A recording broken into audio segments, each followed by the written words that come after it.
What's up, everyone? And this is Next Level Thinking.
What's up, everyone? It's another episode of Next Level Thinking, where we always bring you special guests and help you get to the next level. It's your host, Chris Homer, as always, but today I have a special guest by the name of Kevin Knight. All right, let's go ahead and hit the ground floor and just tell like a little bit about yourself, and then we dive more. All right, my name is Kevin Knight. I'm the owner of Urban Events Global. We do events like Urban Camp Weekend, Urban Excursion Weekend, as you can see on the screen, Urban Cruise Weekend.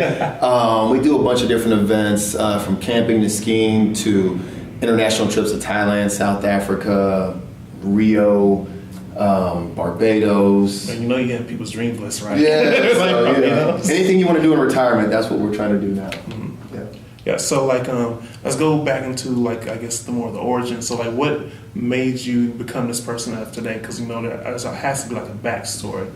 Yeah, I think I was born in Frankfurt, Germany, okay. And it's funny now that we're going through Veterans Weekend. My mom was in the Army for 22 years, so I was born in Frankfurt and moved and traveled my whole entire life. I basically grew up mainly in Louisiana and Texas, but we always traveled. So traveling has always been ingrained in my DNA. So it's like a normal kind of thing. It's a normal thing. And so the company started with me going on a camping trip with some friends. It kind of grew based on social media and people seeing me traveling, doing all these things, and they wanted to actually join me. Especially when you see like Barbados, and they're like, right. Like, hey, bro. Right. So they wanted to come, and I was like, all right, y'all can come. I started putting packages together, and then the business just took off and grew from there. It was like one of those things, like, oh, this thing is really taking off. Right, and it was very organic, very grassroots, because I was in corporate America at the time. I was in corporate America for 16 years. It wasn't something that I was even pushing. If you wanted to come on the trip, you came on the trip. If not, I didn't care. Like, I really don't care. Like, what exactly were you doing in corporate America? I was in financial services, stocks, bonds, mutual funds, financial advisor. So I was Series 7 licensed, 66, Group 1. Yeah, everything. And so, I worked for some very big name companies out there, and it just wasn't really my passion. It was a passion for a little while. But then it was just the money. I was really doing it for the money at some point. And I just wasn't that happy. Yeah, and it's funny you brought that up, because that's actually one of the next points I want to get into is, passion. Mm-hmm. And like, tell you honest why it's so important that you really, you may be searching in the beginning or like right now, but it's very important that you get into something that you're very passionate. So explain to the audience why you want to get into that. Explain to them why it's important to follow your passion. Yeah. Your passion. If you're not following your passion, you're essentially just going to suck at whatever it is you're doing. Just to be 100% honest with you, like, you can only fake it for so long, and then it starts wearing on you. Your presentations at work start to go downhill. Like, everything you're doing just starts to go down, and it comes out of you. You know what I mean? When you're doing something because you're passionate about it, it shows in your demeanor, and it's not really work anymore. There's nothing to wake up at 3 or 4 in the morning and start working on your projects because you're passionate about it. Right. It's what you would be doing if you just hit the lotto. It's something you would just be doing on the beach. Like, you'd still be doing this because it's fun. Mm-hmm. That's the epitome of retirement. Yeah. If I give you $1 billion right now and say go do what you want, you're probably going to go out and start taking some pictures and doing this and that. Yeah. Now you got the time to do it. Yeah. Well, if you start following those dreams now, then you're already retired. Living life. You're living life. You're traveling, doing what you want to do, and you're getting paid to do it. That's the best job ever. Yeah. That's like being a professional athlete. They like playing basketball, now they're getting paid to do it. That's not that bad. Not at all. That's it. And so with that, of course, you were the passionate and like. Now, of course, I know there had to be some kind of like challenges, like building a business and much more. And like a lot of times, like when we want to make, this thing actually start happening, that's when like, the storm of life really like, oh, you want to go this way. Okay, let's see if you're really ready. And then like everything starts coming at you like full force. Right. So if the question is, what are some challenges? Yeah, that you have to face that maybe. You want them in alphabetical order, numerical order? I don't think you have enough tape for the challenges you'll face. Here's the thing about business in general. You may be good at photography and videography. You may be the best chef out there, but that's it. You're good at cooking. You may not be good at running the business of that restaurant. When to turn the lights on in the morning, how to market that business, how to hire people, finding good help, the accounting side of it. You just wanted to cook. Yeah. You just had an awesome food truck that was doing really well, but opening up a restaurant is a totally different beast. Like another ball game. It's a whole other ball game. There's a lot of challenges that are involved in that. I love traveling. I love having a good time and being around people and entertaining. That's easy. But when it comes to dealing with different merchants, different vendors, different sponsors, marketing, finding good help is hard to find. That's a totally different business. So each one of those things that I mentioned is a whole beast in itself. And there's things you just don't know. You simply don't know what you don't know until you find out. Like, I didn't even know that was necessary. Right. A lot of things you don't even know it's necessary until it's necessary. Whether it's certain types of insurance to have on your events, how to deal with merchants shutting your business accounts down. Like, it's challenges that you've never had to face because that wasn't the world you come from. Yeah, because you pretty much dive into something new. It's like, okay, figure it out. Yeah, like if you've been in corporate America, you always had the marketing team, the accounting team. It's like the structure's already there. You're just pretty much like running. But now you're all of that. You are human resources. You're the one hiring. You're the last line of defense. Yeah, you're also the sales team. So you have to be able to sell. You're also the marketing team. Your customer service. You're everything. Mm-hmm. And the odds of you being able to do everything well are slim to none. Yeah. I do a lot of things well. I do a lot of things not so well. I mean, that's honest. That's just right. So you're going to face many challenges as it relates to that. And then the social construct of everything you're doing, like with amongst your peers that may not share the same passion, but you expect them to be passionate about you. That's a big one. But you can't be mad at that. I have some really, really good friends that have straight up told me, Kevin, I'm never coming on your camping trip. And I'm cool with that. Okay. I'm so cool with that because I don't expect them to. Mm-hmm. I'm not going to show up to their job and be passionate about whatever it is they do. Okay. I'll support them if they say, hey, I need $100. Here's $100. I don't want to go to your event. I just don't. I'd rather sit at home. I don't want to go to your party every other Saturday or whatever it is you're doing. I just don't want to. I support you, but I don't want to be there. Yeah. I don't expect you to want to come camping or on a cruise or why? That's my passion, not yours. Yeah. I just need you to answer the phone when I'm having a bad day or if I need someone to talk to. Be a friend. Yeah, that's the be a friend. And a friend doesn't mean support everything I do. I'm not your only friend. Yeah. You got probably a good 10 solid friends. Like in your inner circle. Yeah, and then you got another 60 or 70 associates to support. I just want you to be a friend. Right. Now if being a friend means you have a platform and I'm like, hey, can you just help me on your platform one time? Cool. All right, do that. I do the same for you. But I don't need you at all my events. I just need you when it comes up like, oh, my boy does this. Here's his information. That's it. Yeah. You're not going to be as passionate. Now, some of the people outside of that circle, your associates or some of them, they're not going to support you until they start seeing you're making money. Yeah. I'm glad you went there. And then let them kind of pivot, but still in a direction, is why is it important to kind of be selective with people? Like, as you grow, you got to start, make sure you stay around the same mindset of people that's going to either challenge you and help you keep growing. And sometimes you got to, cut off, people of the past that may be trying to live like a certain way or do things that is not going to actually help you, but probably, bring you back to your original. Your business is like it's like a garden, right? It takes water, it takes sunlight, but it also takes pulling some of the weeds out at times. Yeah, that maintenance. And it's constant maintenance. And so there are some weeds that aren't good for your garden.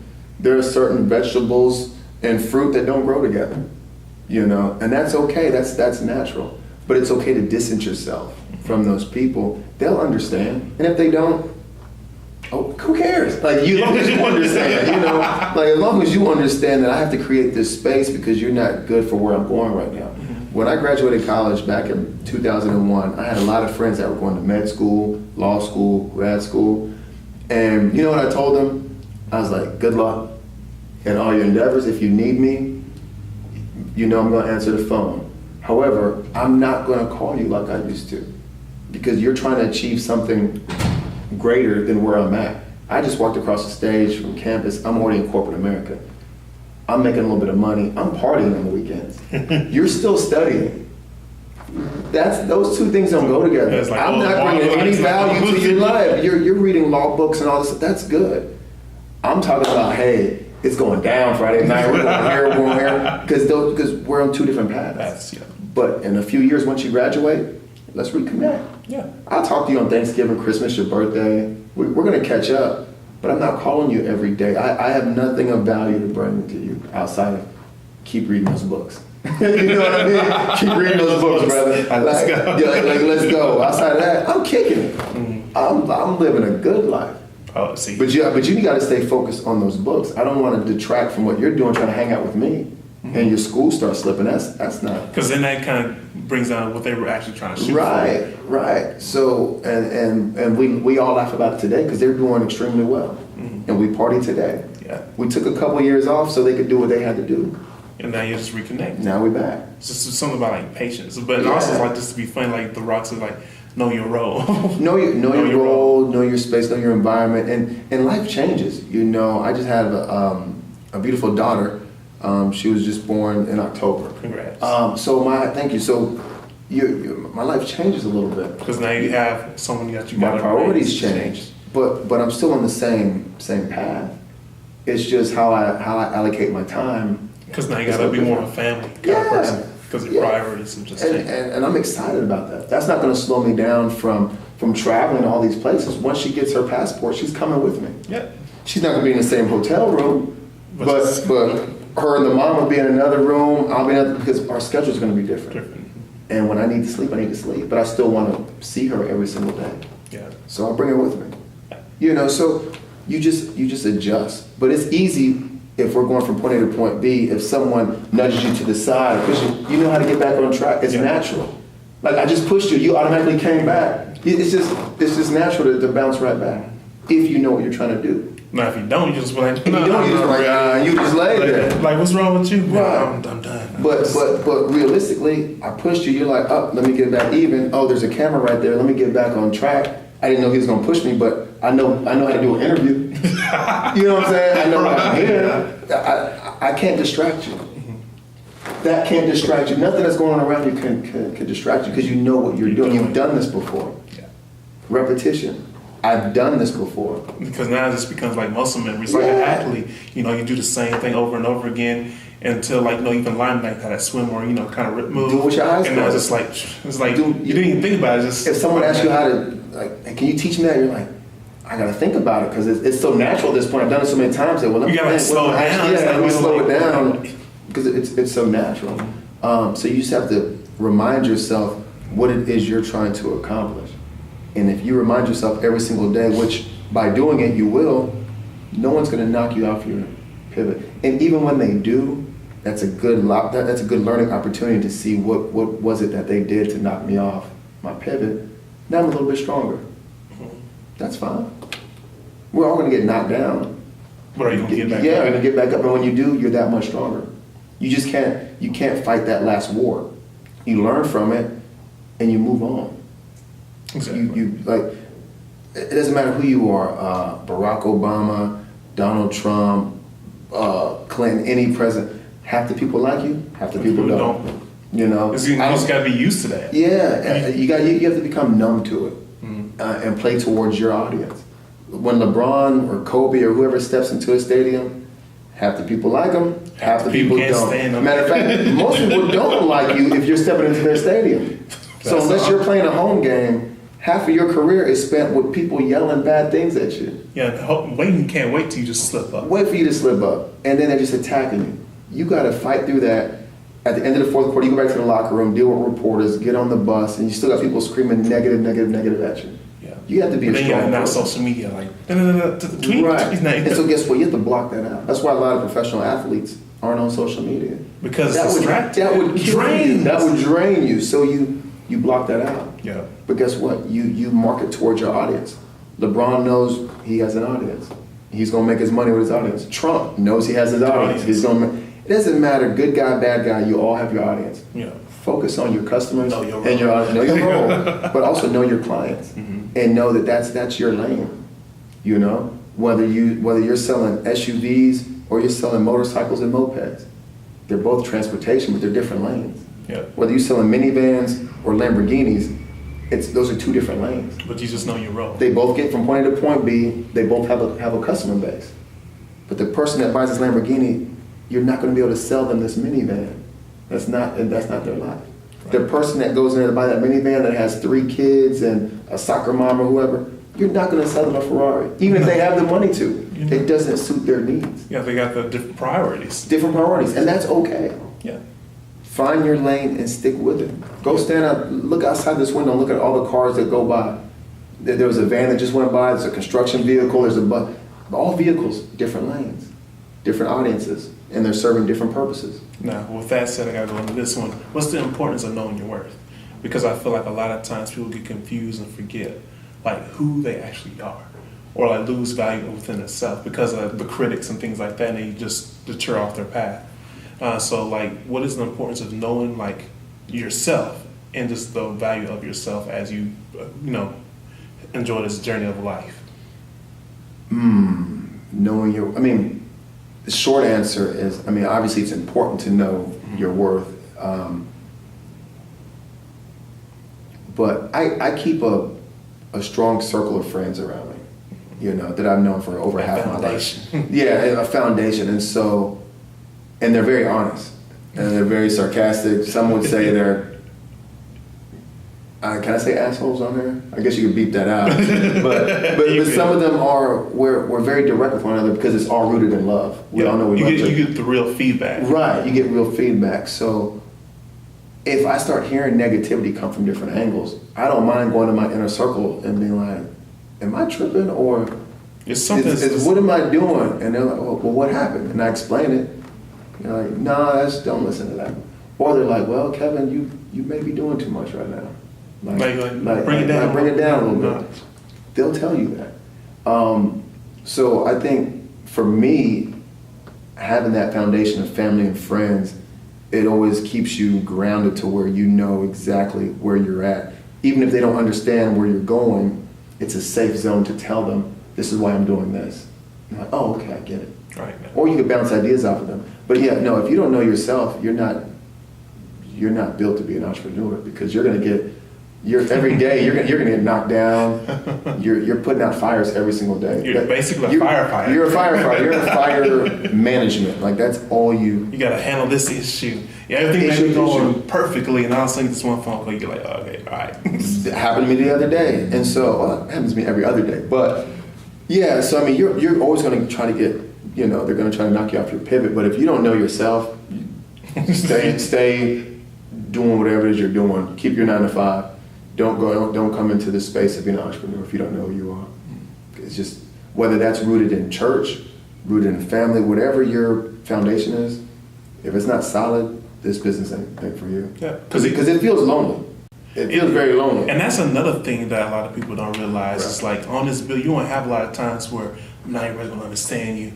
And you have to just pretty much alone, just thinking, brainstorming, like this problem just happened, how can I get it out? You can just quick cry about it, which is not gonna resolve the problem. Right. Or you can really just say like, all right, Chris, or okay, just think, how can I get myself out of this? I pretty much made the bed, now how can I, Yeah, but and that's when your foundation comes into play, because like my friend Al, I'll call Al and be like, hey, it's time, let's go get a drink. You know what I mean? Like, hey, it's time. He's like, all right, cool. And sometimes it's just listening to him. Sometimes you know how you just want to be heard. Sometimes I just want to listen to somebody else. Yeah. Like, tell me about your day. How was your problems? How's your stuff messed up? All right, cool. Now I don't feel so bad. Like, let me hear what's going on in your world. Tell me the bad stuff. All right, cool. All right, let me be grateful for that. 50 Cent just posted this picture on Instagram of a little kid, I think in Africa or something, sipping out of a dirty river, and said, if I'm ever, it was basically the motto was just be humble at all times. Like, if I'm ever having a bad day, somebody's having a worse day.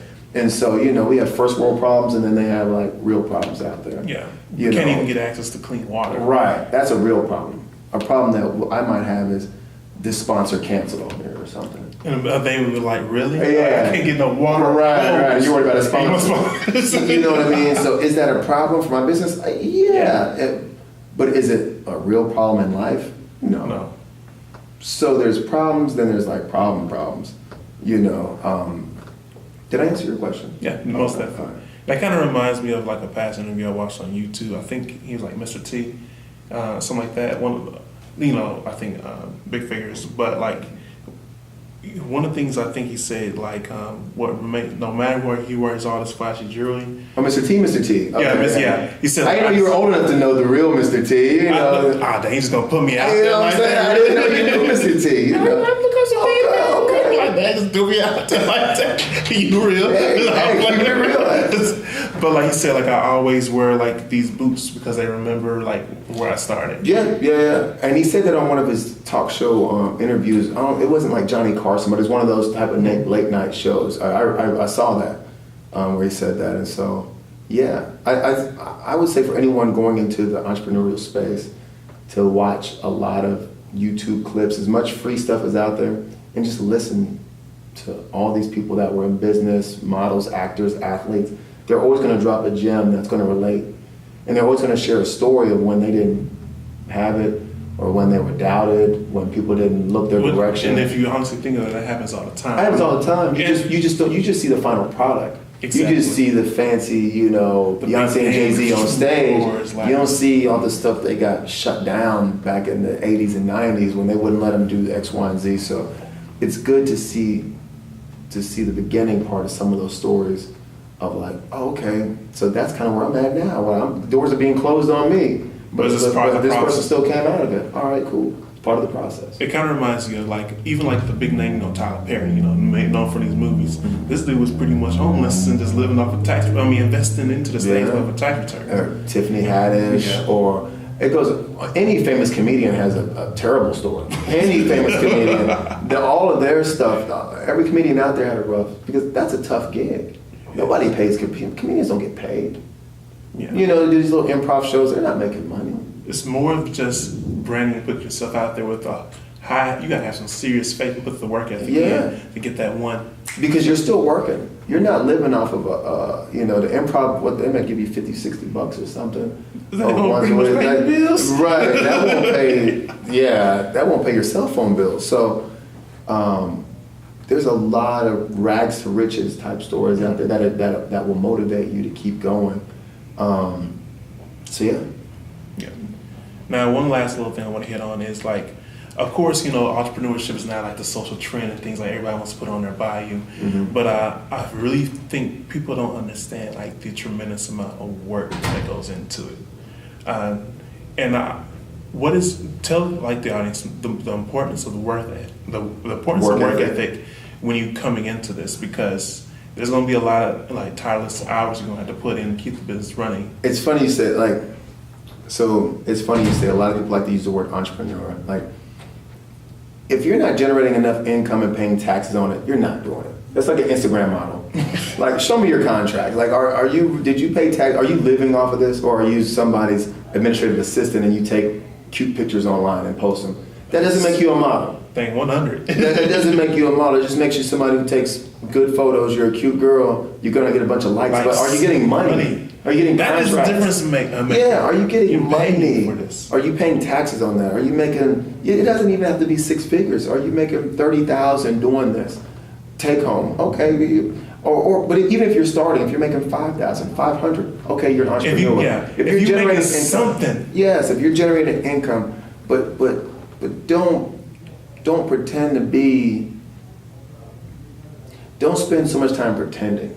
Spend your time working and grinding. It takes discipline, because a real entrepreneur, no one tells you when to wake up, when to go to bed, how many vacation days a year you get, how many sick days you get. You pretty much you're 365. You control that, and without the discipline, you're just gonna run amok. You're just gonna be out there like kind of doing stuff when you're ready, not taking it serious. That shows. It really does. It Especially in shows. your bank account. It shows in your bank account. It shows in the speed of, like, I meet a lot of people, and I rarely take their numbers down. A lot of times I'll just say, oh, just give me a call, shoot me an email, because that tells me you're serious. Because I know out of 100 people I talk to, and I'm just like, oh, okay, yeah, give me a call, here's my card. 10 of them may actually call. 5 of them I actually send an email, maybe. So you start weeding people out that aren't really serious. So it's like the okay, sure, next stage, Right. next stage. And you're mastering your time. There's only, again, 24 hours in a day. Sleep has to be one of them. You know, your own mental and physical fitness has to be a part of it. That's very important too. Right. And then you have basic stuff like taking a shower, buying groceries, just like life. The maintenance of life. That's a couple hours a day. So at the end of the day, there's only so many hours left to really hone in on your business. And if you don't maximize that time and really take advantage of that, you're gonna think, next day. You're gonna, or like I tell, some of my staff, don't just choose what comes easy to you to accomplish. Like, don't send me a message saying, oh, I did this, this, and this. I'm like, yeah, but what about the thing I actually do like 3 days ago that was a little bit harder? Like, you did the easy stuff. You just skipped it, you did all this other stuff which was needed. Yeah. But it wasn't the most important stuff. Yeah. Like social media. We post pictures on social media every single day on 15 or 20 different social media pages.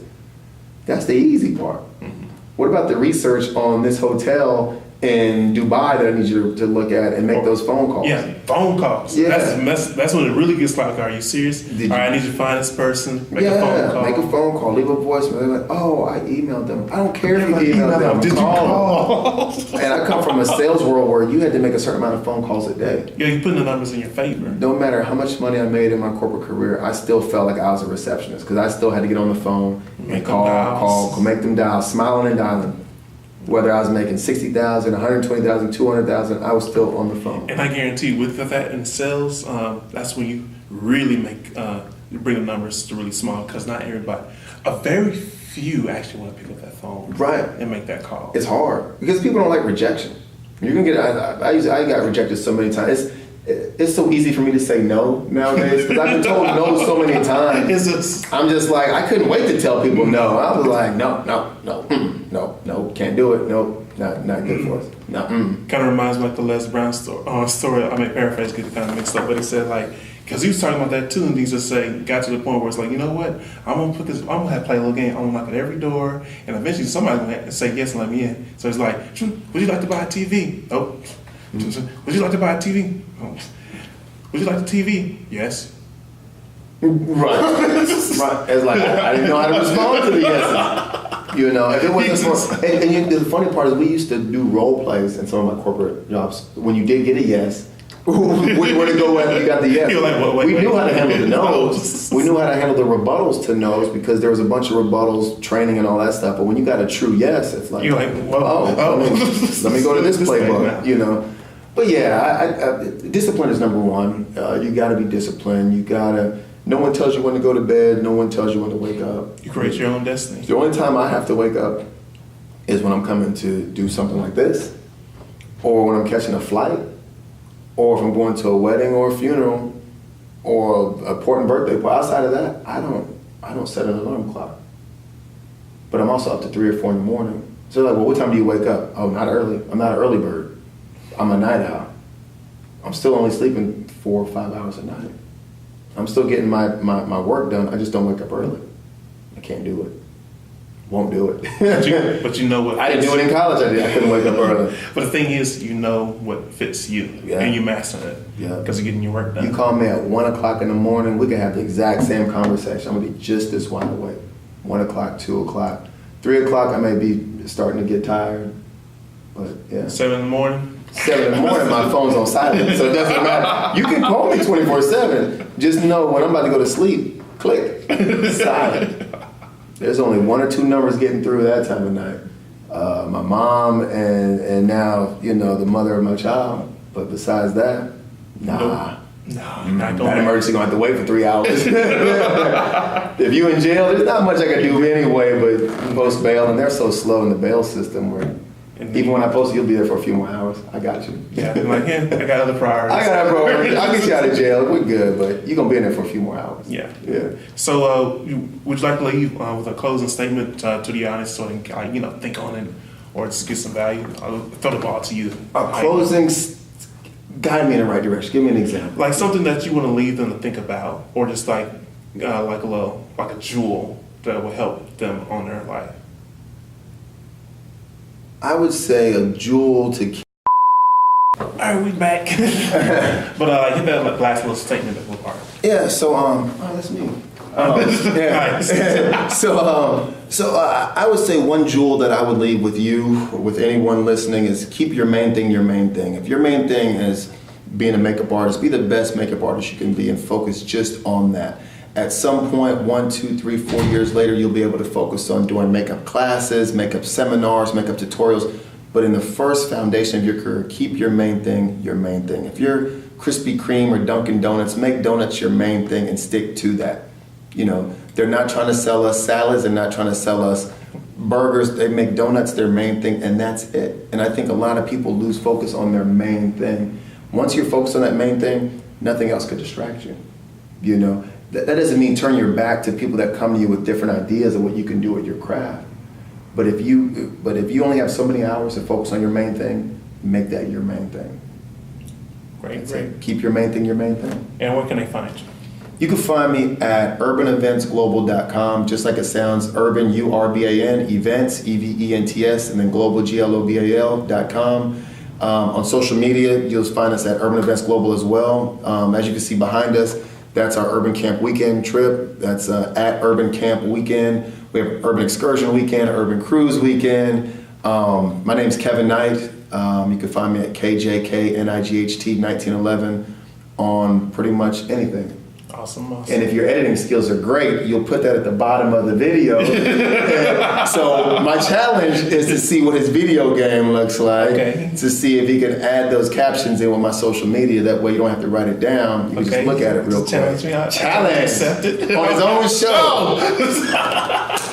Yo, man, I appreciate it. Appreciate it, So, closing it out, host Chris Holmes, as always, bringing you great guests. And then I have my special guest by the name of Kevin Knight. Awesome. Peace and much love, and let's get it. Let's go.